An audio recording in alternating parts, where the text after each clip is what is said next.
In an unexpected twist that has sent shockwaves through the political landscape, Prime Minister Sir Keir Starmer is now re-evaluating the controversial cuts to winter fuel payments that have left millions of pensioners in a precarious position. Just recently, Starmer stood firm in his decision to limit these crucial payments, stubbornly insisting on the fiscal necessity of these cuts. However, the mounting pressure from within his party and the broader public sphere has prompted a dramatic about-face.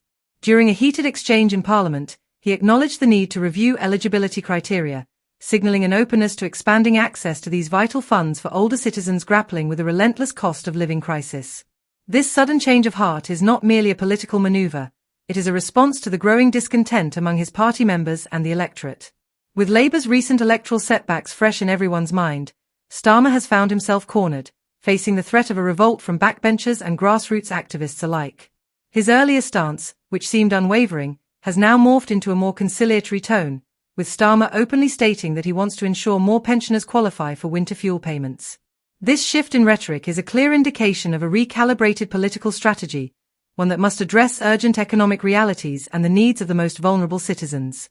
The origins of this reversal can be traced back to the previous year's policies that introduced means testing for the once universal winter fuel payment. This decision was intended to save the government an estimated £1.5 billion annually but ended up stripping eligibility from over 9 million pensioners who had relied on this support to keep warm during the harsh winter months.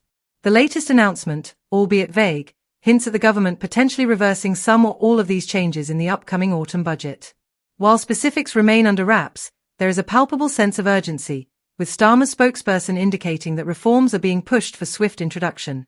The public's reaction has been swift, with advocacy groups like Age UK expressing cautious optimism about the Prime Minister's newfound willingness to consider reforms. Many older individuals faced dire circumstances last winter, with reports of them being too afraid to turn on their heating due to soaring energy costs. Caroline Abrahams, the charity's director, pointed out that any new policy must deliver tangible benefits to those in need, especially those on fixed incomes who cannot afford to wait indefinitely for political changes to translate into real-world assistance. Yet, not everyone is convinced by Starmer's sudden pivot. Critics have accused him of playing politics with the lives of vulnerable citizens, with Conservative leader Ken Badenoch leading the charge. Badenoch characterized Starmer as desperate and challenged him to provide clarity on his position. How can voters trust a leader who seems to shift policies based on electoral pressure? This sentiment echoes the concerns of many who feel that Starmer's backtracking is more about political survival than genuine concern for the elderly. Liberal Democrat leader Sir Ed Davey also weighed in, calling on Starmer to fully commit to reversing the cuts rather than merely hinting at potential changes. Starmer's non-committal responses have fueled speculation that while a policy shift is likely, he may still be hedging his bets until the economic landscape becomes clearer during the autumn budget discussions. Adding to the complexity of the situation, veteran Labour MP DNA Abbott has drawn parallels between Starmer's cuts to winter fuel payments and the infamous poll tax that contributed to Margaret Thatcher's downfall.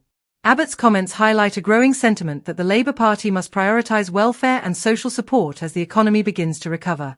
A leaked memo has revealed that Deputy Prime Minister Angela Rayner is exploring alternative revenue measures, indicating a faction within Labour is keen on raising funds without further cutting essential benefits. Despite public disagreements, Starmer has defended Rayner, suggesting that the party remains united in its objectives.